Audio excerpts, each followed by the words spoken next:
Lord, it seemed that every step to Calvary brought you more humiliation. The thought of you being stripped before a crowd and exposed to the jeers and contempt of the people you love is unbearable. There have been many times in my life I have also been stripped.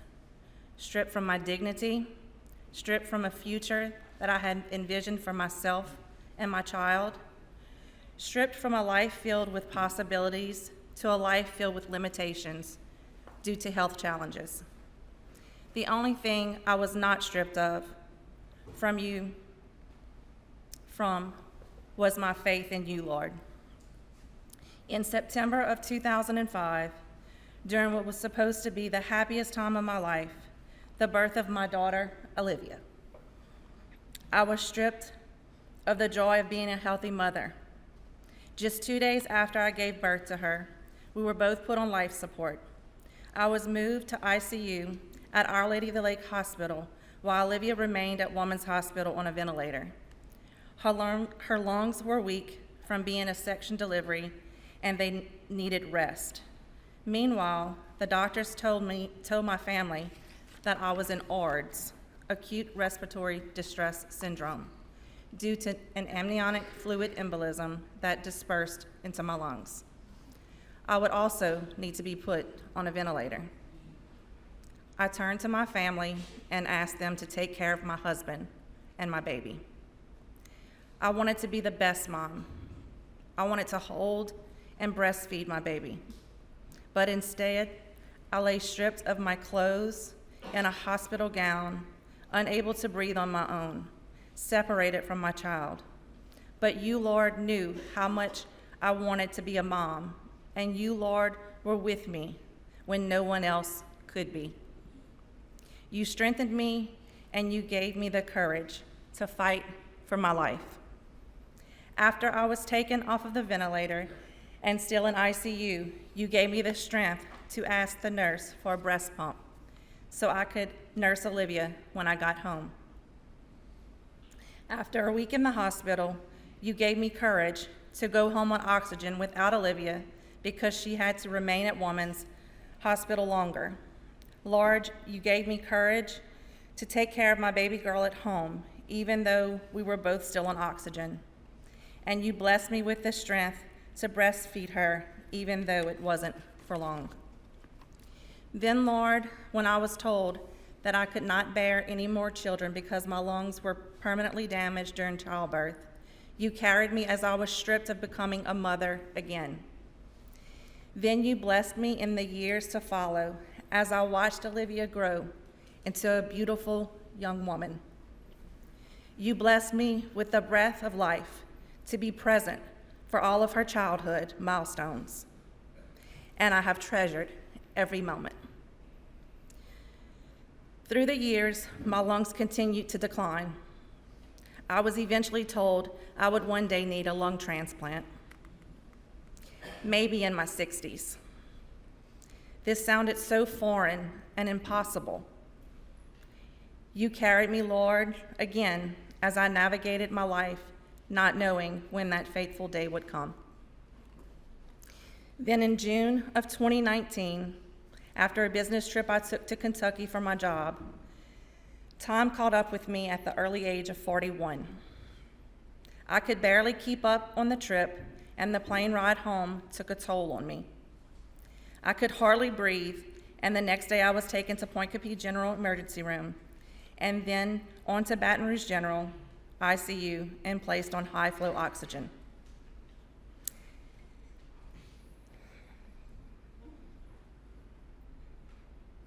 This time it was different, Lord. I wasn't getting better. I lay there in a hospital bed, stripped of the most basic thing to sustain life, breath itself. At that moment, Lord, I saw my future dreams stripped away. The thought of this was unbearable, Lord, but you gave me the strength when I had absolutely none to fight for my life yet again. Lord, as I faced death a second time, in the ICU, the doctors told me I need to be put on a ventilator but they could not assure me that I would be able to come off. At that moment, I asked if I was going to die. The doctors assured me I would be kept comfortable. At that moment, I asked the doctors if I would have time to see my Olivia before being intubated. As it took time for her to get to the hospital, and by your grace, Lord, he agreed. During that time, our family priest came to see me.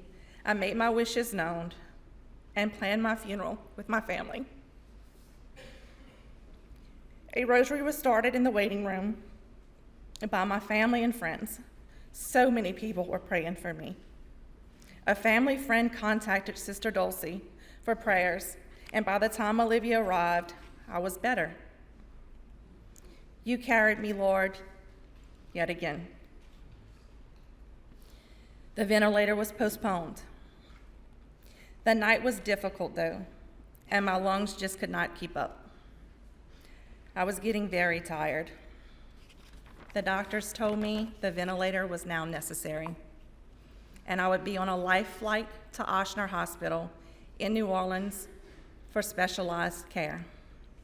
You were with me, Lord, as I was stripped of my ability to breathe on my own. It was at this point in my journey where you blessed me with two special angels that prepared me for a flight. I will forever hold them dear to my heart. Once at Ochsner, I was placed in the ICU where I remained for weeks. I was told that I needed to be evaluated for a lung transplant. These were difficult, trying days I wasn't sure I would make it. One of the doctors told me if I didn't get stronger, I would not get listed for a transplant. With visits from my priest and encouragement from my family and friends, and most certainly from my Olivia. With your help, Lord, I fought hard. For the second time, I planned my funeral and prepared a will.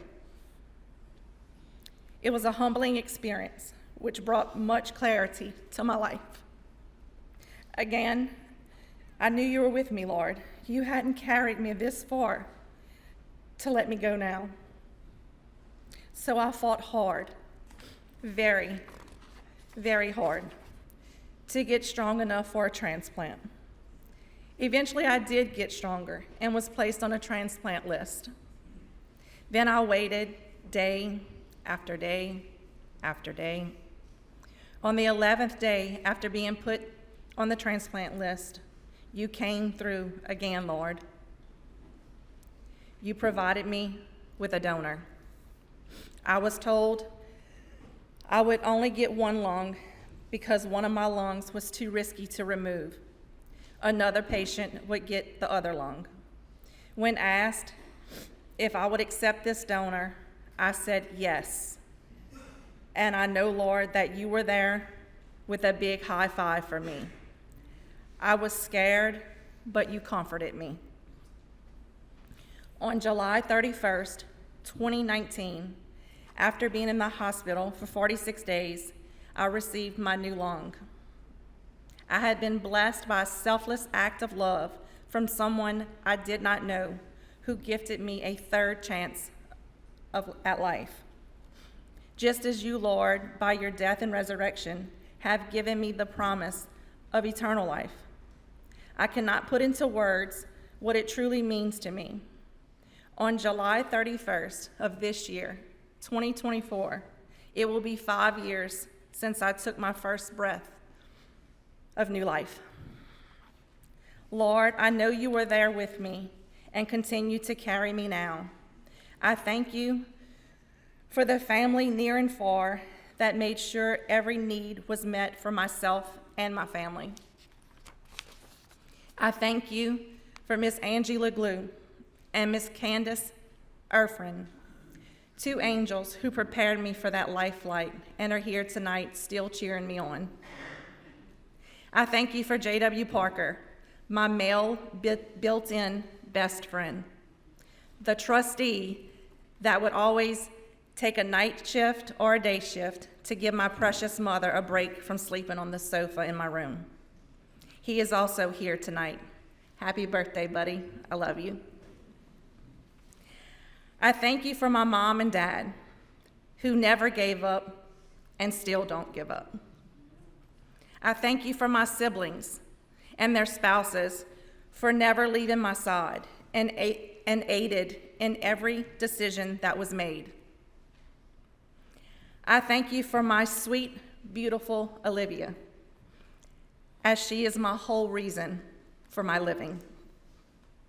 Most of all, I thank you for my donor.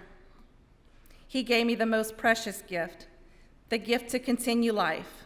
I will forever be grateful for him.